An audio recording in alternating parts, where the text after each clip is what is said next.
সহকর্মী এবং আমাদের প্রতিনিধি রয়েছেন সুচারু মিত্র।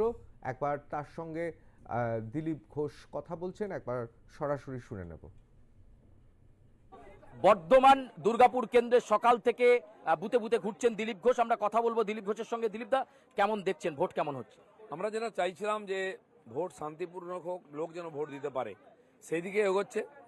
এজেন্ট নিয়ে এজেন্টকে বার করে দেওয়া, এজেন্ট বসাতে দেওয়া না দেওয়ার জন্য প্রথম দিকে কিছু গন্ডগোল করেছিল কিছু বুথে। আমাদের কর্মীরা পৌঁছেছেন, কমপ্লেন করেছেন, সব জায়গায় প্রায় হয়ে গেছে। দু একটা বুথ থেকে বার করে দেওয়া হয় এজেন্টকে।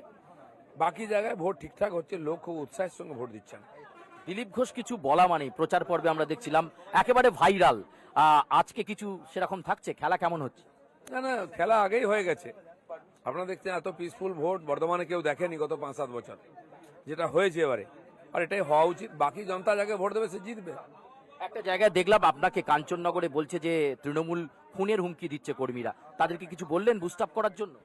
ওখানকার এমএলএ একটা ওয়ার্ডের নেতা, তিনি তার ওয়ার্ডে ভাবেন যে কেউ ভোট দেবে না। গতবারে ওখানে উনি হেরেছিলেন, এবারে বেশি ভোটে হারবেন। সেইখান থেকে ভয় দেখানোর চেষ্টা করেন যাতে লোক ভোট দিতে না বেরোয়। কেন্দ্র বদল করে দিলীপ ঘোষ কি বর্ধমান দুর্গাপুরের মানুষের মন জয় করে নিতে পারবে মেদিনীপুরের মতো? দেখতেই পাচ্ছেন, প্রচার তো আপনারা দেখেননি। আজ যেভাবে শান্তিতে ভোট হচ্ছে বর্ধমানের লোক বহুদিন দেখেনি। বিশেষ করে আজ বসে আছি আমি এই সাতগেছিয়া মন্তেশ্বরে। গতবার অনেক ভোটে হেরেছিলাম আমরা, প্রচন্ড হিংসা হয়েছিল। বার হতে দেওয়া হয়নি ভোটারকে, ভোট দিতে দেওয়া হয়নি। এবার কিন্তু সবাই ফ্রি ভোট দিচ্ছে। আপনার কাছে শেষ প্রশ্ন, কীর্তি আজাদের জন্য কোনো বার্তা? উনি আবার ক্রিকেট খেলছেন দেখলাম।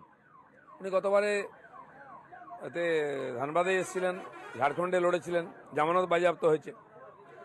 এবার বাংলায় এলেন, সব ইচ্ছা পূর্ণ হয়ে যাবে, আবার ভাগলপুর চলে যাবেন।